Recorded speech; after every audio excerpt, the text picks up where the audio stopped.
I'm Liz Faublas, and this is Current. The power of the state to regulate what people believe, to control how they live their lives, and to even destroy human life is being challenged tonight around the world.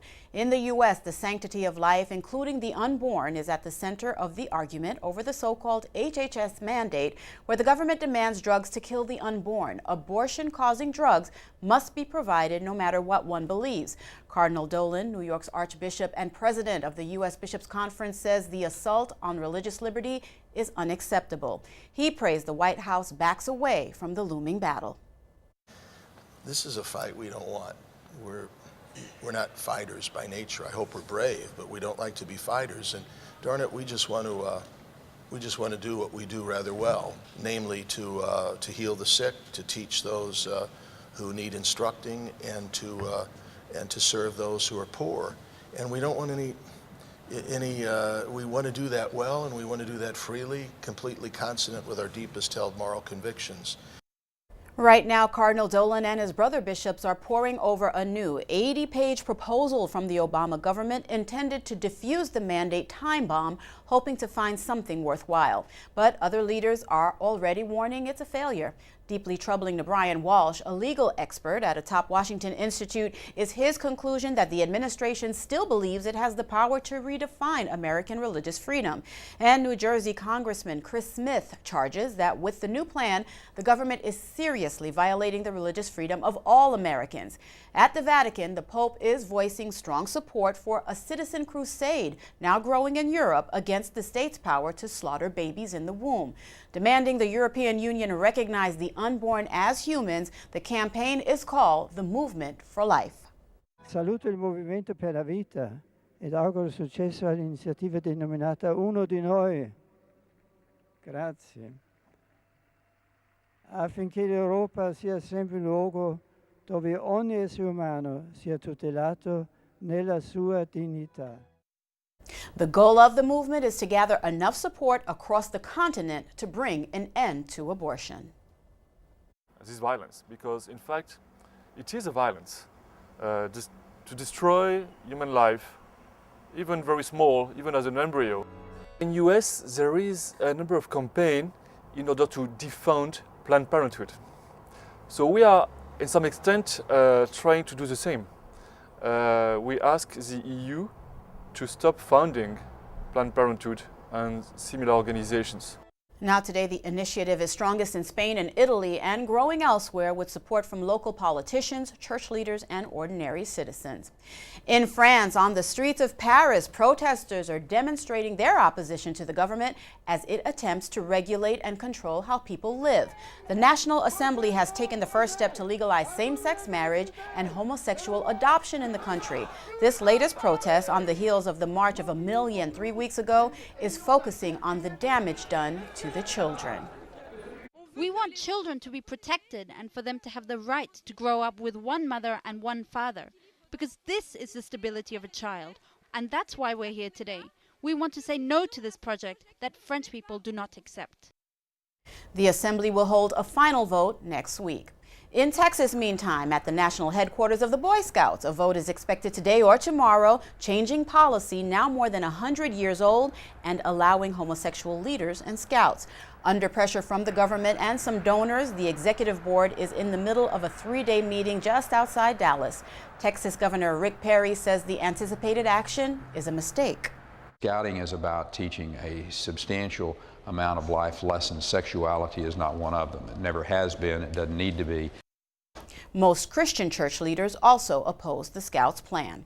State pressure on people to think, believe, and do what the government wants doesn't always capture the national spotlight. Now, of course, the mandate fight does, and the lawyers at the Alliance Defending Freedom are handling several mandate lawsuits. But these attorneys also defend those who are unknown to us, but who are threatened by the state simply because of what they believe. Stephen Aiden is senior counsel at the Alliance, and he's defending a photographer in New Mexico. She and her husband are Christians, and the state is trying to crush them. So it's the state of New Mexico ordering her, as a Christian, to photograph a same-sex quote-unquote wedding ceremony. That obviously is against her rights as a Christian not to participate in ungodly behavior, and her constitutional right to exercise her faith and to retain her conscience. She was sent an email by a same-sex quote-unquote couple, and they said, "We want you to film our ceremony," and she politely declined. And they, as I recall, sent her another email saying why, and she wrote back and explained her faith perspective about the sin of homosexuality. And the next thing she knew, she had a complaint filed against her in the New Mexico Human Rights Commission. The Human Rights Commission took up the case, prosecuted her, and ordered her to pay thousands of dollars to this same-sex quote-unquote couple for quote-unquote discriminating against them. Mr. Aden is confident the courts will eventually uphold the woman's constitutional guarantee to religious freedom. Up next, what makes our diocese special? The story coming up on Currents.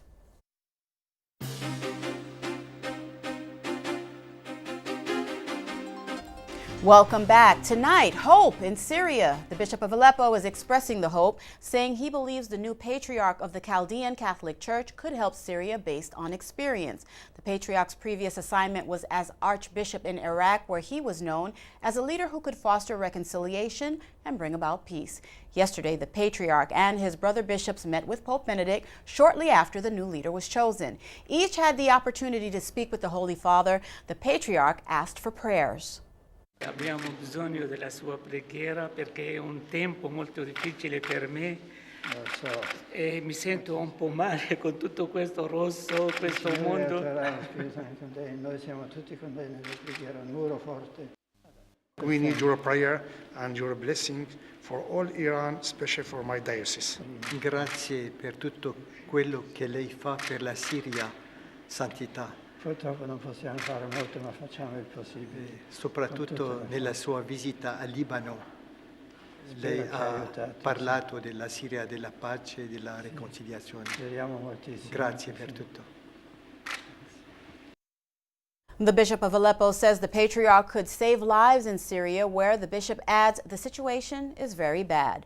Meantime, Christians in Syria are increasingly supporting the government of Bashar al-Assad in the civil war against al-Qaeda-led rebels.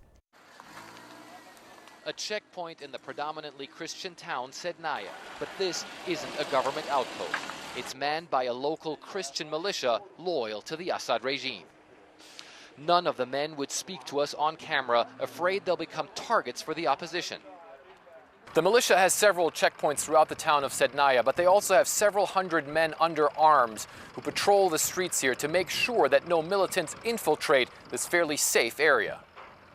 HOUSAM AZAR organizes the group. Driving through Sednaya's streets, he tells me he can't imagine Syria without Bashar al-Assad. I don't know why, but we love the president very much, he says. We love him a lot. Sure, there have been mistakes, but we love the president a lot. Christians make up about 10% of Syria's population. So far, most of them have not joined the uprising against the Assad regime, wary of Islamist militants within the ranks of the opposition. There are 44 churches in Sednaya. The town is a center of pilgrimage for Christians from around the world. But standing on a hilltop, HOUSAM points to nearby towns he says have opposition fighters in them, some of them radical Islamists who have fired mortars at Sednaya and even kidnapped people from here. We will not leave, he says. Syria is our country and Sednaya is our town. We will not leave even if it's destroyed, if it's bombed every day and 1,000 people die. It's our land and we will not leave it. And so the Christian militia members man their checkpoints and patrol the streets, fearful the opposition might try to oust them from their homeland should they prevail. As the Muslim call to prayer rings over the many church tops of this town where Christians and Muslims live side by side, many here worry the conflict in Syria might put an abrupt end to a calm that has lasted for generations. Fred Pleitkin, CNN, Sednaya, Syria. In our broadcast yesterday, we reported on the Muslim cleric in Saudi Arabia who wants baby girls wrapped in burqas to protect them from sex attacks. Tonight, news about another Saudi Muslim cleric. This one has been released from jail after paying $50,000 in, quote, blood money. He murdered his 5-year-old daughter, worried about her virginity. The killer is very popular on Islamic TV shows in Saudi Arabia. In Pakistan, this is where Osama bin Laden was killed by Navy SEALs in 2011. Well, now the government wants to spend $30 million to develop the site. The Pakistanis intend to turn it into an amusement park. There'll also be a zoo, water slides, and a mini golf course. The construction is scheduled to last 8 years. The Pakistanis hope to attract international tourists. Meantime, the international character of our Diocese of Brooklyn, Queens was on display in Astoria during a celebration of the cultures that come to us from around the world.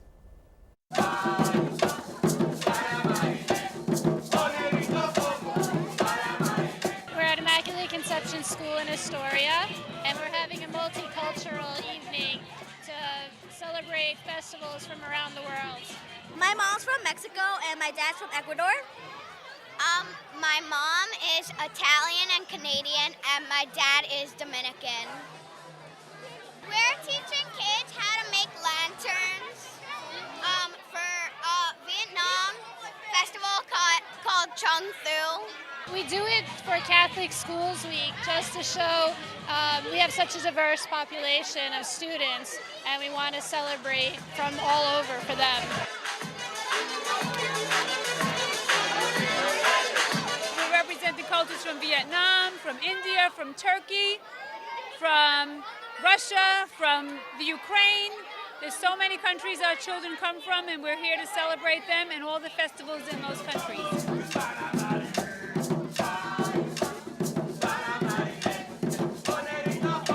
We're having a party, and we're singing and dancing and playing games and eating and doing so much stuff.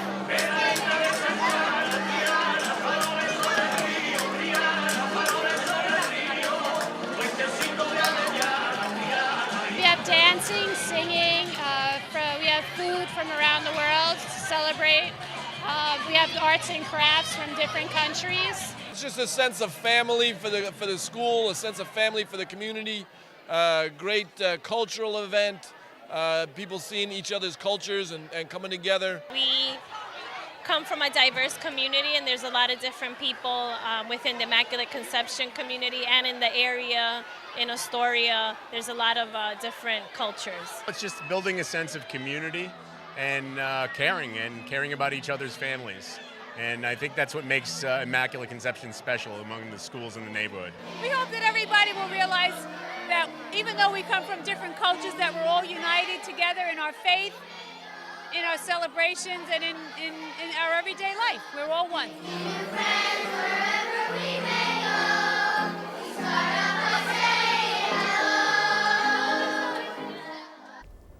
Up next, remarkable people and their accomplishments as Currents continues.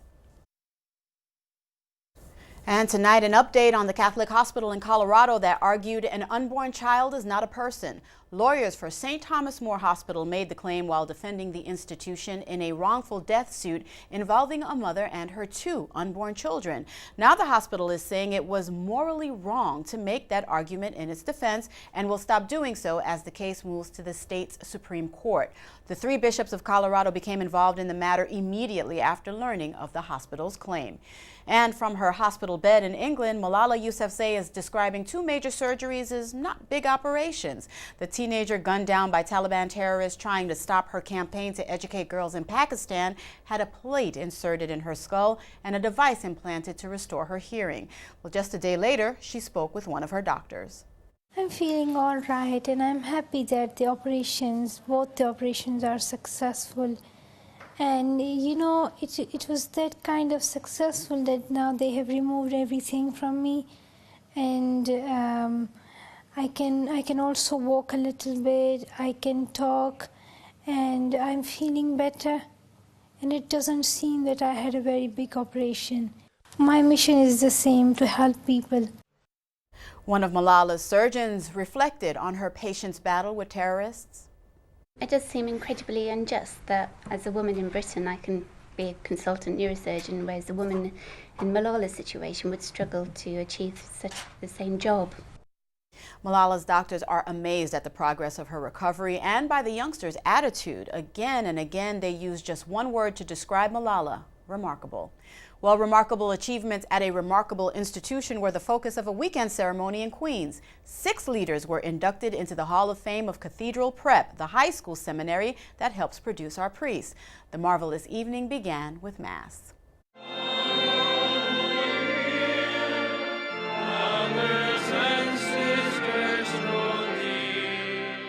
What's happening here this evening is the Alumni Hall of Fame Mass and Dinner. It's a tradition that we have at Cathedral to honor several members of our community in the past, several graduates who exemplified sportsmanship and interscholastic achievement. 2 other priests and myself and then 3 other graduates, alumni, are being honored by Cathedral Prep for our years of dedication. We have an alumni executive board made up, of course, of alumni and myself, and they basically come up with a list based upon statistics and based upon past records and influence and impact that these individuals had during their time at Cathedral. Fundamentally, I think what was important about Cathedral was not simply a moral system, right? Teaching a moral system. Fundamentally, what was important was that it really helped me to understand better my relationship with the very real person of Jesus Christ.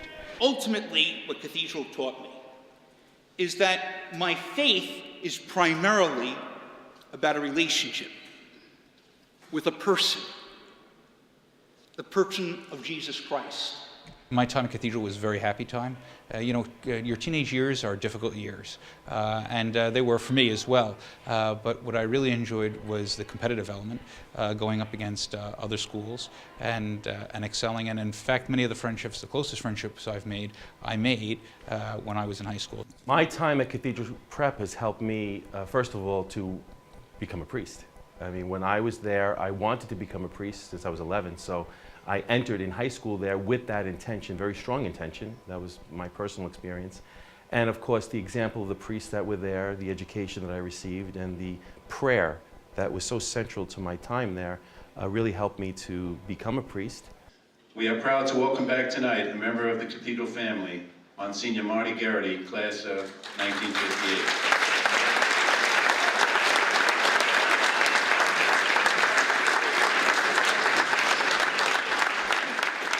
I've been close to the seminary for a long time, and they're honoring they like to get some of the older guys involved in it. So I'm representing some of the great guys from the 50s. I was inducted for forensics. So what forensics is it's not a forensic science, so it's not SCI or anything like that. It's speech and debate. The school was really important to me because it really helped form the person I am today and the priest that I am today, and so I'm very grateful. It brings up a real not only past joy that they had when they were at Cathedral, but in the present time, they remember and they are very grateful for that. And the other Hall of Famers are Father Kevin Sweeney, Deacon Sal Marino, Mr. Charles Kutch, and Mr. Stephen Tufel. Congratulations to all. Last night at the Vatican's Paul VI Hall, the sounds of Beethoven and Verdi. Delighting the ears of Pope Benedict, the President of Italy, and hundreds more, a concert to mark the 84th anniversary of the Lateran Pax, the agreement that officially gave the Vatican full sovereignty over its present-day territory. A gift from Italy, the concert was performed under the direction of Maestro Zubin Mita.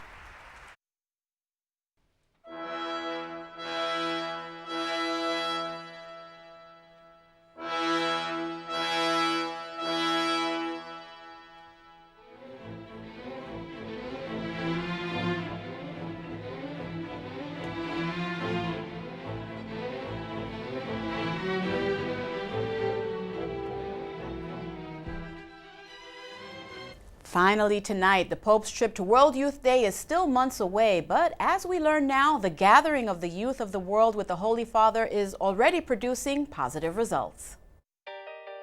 In about 6 months, Benedict XVI will travel to Brazil to lead World Youth Day in Rio on July 25th.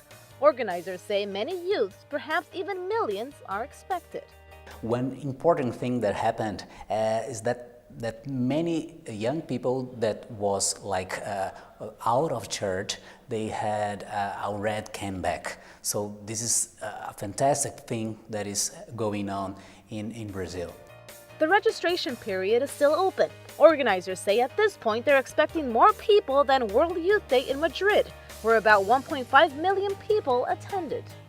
About 60,000 volunteers have already signed up, and the number is expected to reach about 70,000.